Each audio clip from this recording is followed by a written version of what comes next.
Hello everyone, welcome back to my YouTube channel. तो आज के इस वीडियो में हम कवर करने जा रहे हैं यूपीपीएससी जीआईसी लेक्चर इंग्लिश के एक बहुत इंपॉर्टेंट टॉपिक को, क्लासिसिज्म मूवमेंट। और ये इंग्लिश लिटरेचर का एक लिटरेरी मूवमेंट है जिसको हम डिटेल में समझेंगे। So let me tell you, last video में हमने renaissance movement and reformation movement को कवर किया था फुल एनालिसिस के साथ, एंड क्वेश्चन आंसर भी डिस्कस किया था in descriptive way. Now classicism क्या है और इसका क्या कॉन्सेप्ट है, क्या कॉजेज है, कैसे ये अपलिफ्ट हुआ, लेट्स अंडरस्टैंड। क्लासिसिज्म की बात करें तो ये एक लिटरेरी मूवमेंट है जो इंस्पायर्ड था ideas, style and standards of ancient Greek and Rome. तो ये एंशिएंट ग्रीक एंड रोम के आइडियाज और स्टाइल को ये इंस्पायर्ड हो करके ये लिखते थे। Now it believes that ancient literature and art are perfect models to follow. और ये मानते हैं कि जो एंशिएंट लिटरेचर के आर्ट हैं एंड लिटरेचर हैं वो इसके लिए सबसे परफेक्ट मॉडल है, बेस्ट बेस है फॉलो करने के लिए, इमिटेट करने के लिए। नाउ अगर हम बात करें हिस्टोरिकल डेवलपमेंट की तो ये जो है इम्पॉर्टेंट इसलिए था क्योंकि ये पॉपुलर हो गया था यूरोप में ड्यूरिंग 16 एंड 1700 में ये काफ़ी पॉपुलर हो गया। और ये इनलाइटमेंट पीरियड से काफ़ी क्लोज है जिसको हम नियो क्लासिकल पीरियड भी कहते हैं। It emphasis reason, logic and intellect over emotion. तो ये मानव के जो इमोशन और फीलिंग होता था उसके ऊपर ये काफ़ी इम्फेसिस डाल करके लिखे जाते थे ताकि ईजिली लोगों को समझ में आए, और इसमें कॉज एंड रीज़न को ये शो करते थे अपने राइटिंग में। Now the mid to late 1700 के मध्य तक ये गोल्डन एज के नाम से भी जाना जाता था, यानी गोल्डन एज ऑफ क्लासिसिज्म कहे जाते थे, और also known as the age of Johnson. और इसी को एज ऑफ जॉनसन, ये जो पिक है वो जॉनसन की है, तो इस एज को हम एज ऑफ जॉनसन भी कहते थे। Literature followed strict rules and clarity and balance. चूँकि जो लिटरेचर थे उस टाइम के एंशिएंट रोम एंड ग्रीक के, वो स्ट्रिक्ट रूल्स, क्लैरिटी और बैलेंस में पैटर्न में ये लिखते थे, इसलिए जो क्लासिसिज्म है वो इनके पैटर्न को फॉलो करता था चूँकि ये बैलेंस वे में और एक क्लैरिटी के साथ लिखते थे। Classicism values antiquity. क्लासिसिज्म जो है वो एंटिक्विटी यानी एंशियंट वर्क को ये ज़्यादा वैल्यू करते थे, and ancient Greek and Roman works were considered ideal perfect. क्यों करते थे? क्योंकि जो एंशियंट ग्रीक एंड रोम के वर्क्स होते थे वो काफ़ी आइडियल एंड परफेक्ट माने जाते थे। Writers try to imitate classical rules and style. ये बात है कि जो क्लासिकल रूल्स एंड स्टाइल है उसको ये कॉपी करके लिखने की कोशिश करते थे। क्लासिकल राइटर्स फॉलोड, जो क्लासिकल राइटर्स थे वो किसको किसको फॉलो करते थे?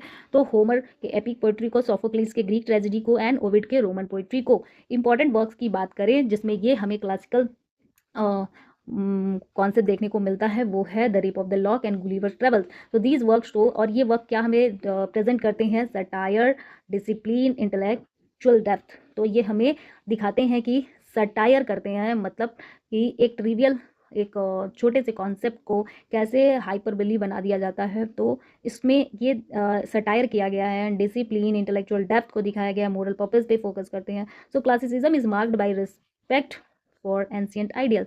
तो अगर हम बात करें क्लासिसिज्म तो ये इन्फेसिस डालता है या फिर ये रिस्पेक्ट करता है ancient ideals, order and discipline को, logical thinking and balance structure and believable content.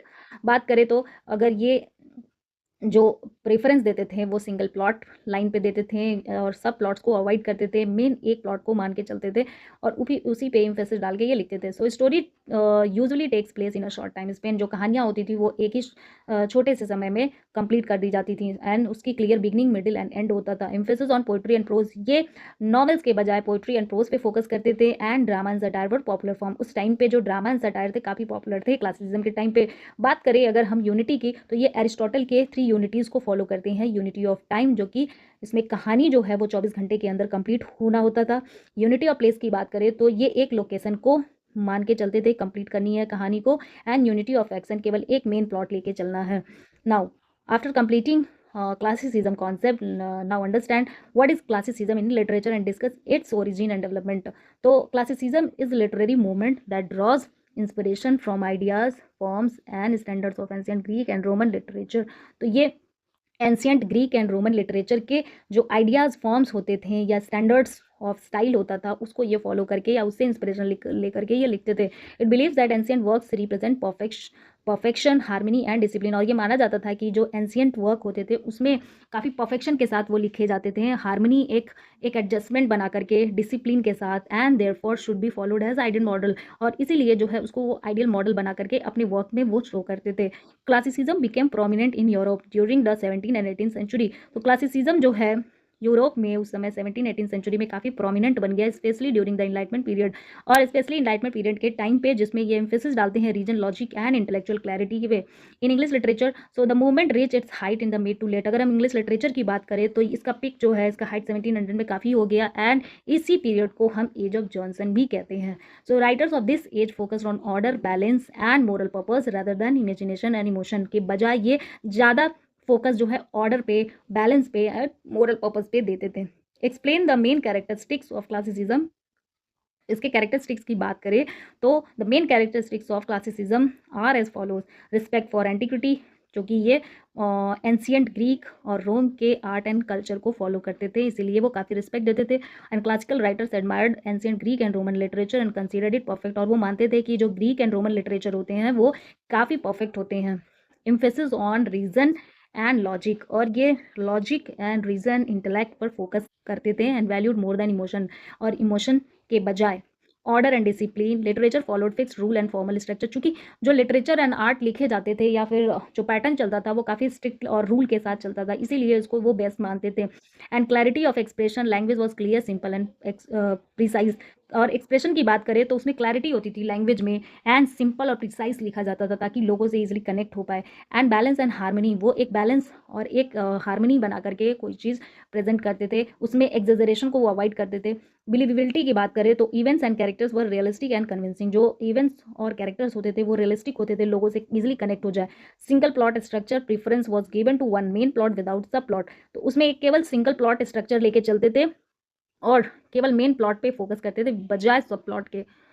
अगर हम बात करें तो importance of ancient Greek and Roman literature in classicism में क्या रहा है, तो ancient Greek and Roman literature played a central role in classicism, क्योंकि इन्हीं का ही मेन रोल था क्लासिसिज्म में। Writers believe that ancient authors had already achieved artistic perfection. उस टाइम के जो राइटर्स थे क्लासिसिज्म के टाइम पे, तो वो ये मानते थे कि जो एंशियंट ऑथर्स हैं वो पहले से ही आर्टिस्टिक परफेक्शन अपने अंदर अचीव कर चुके हैं। So there works should be imitated rather than rejected. उनके वर्क को रिजेक्ट करने के बजाय हमें कॉपी करना चाहिए, इमिटेट करना चाहिए। So classical writers followed the style and rules of authors like Homer, Sophocles and Ovid.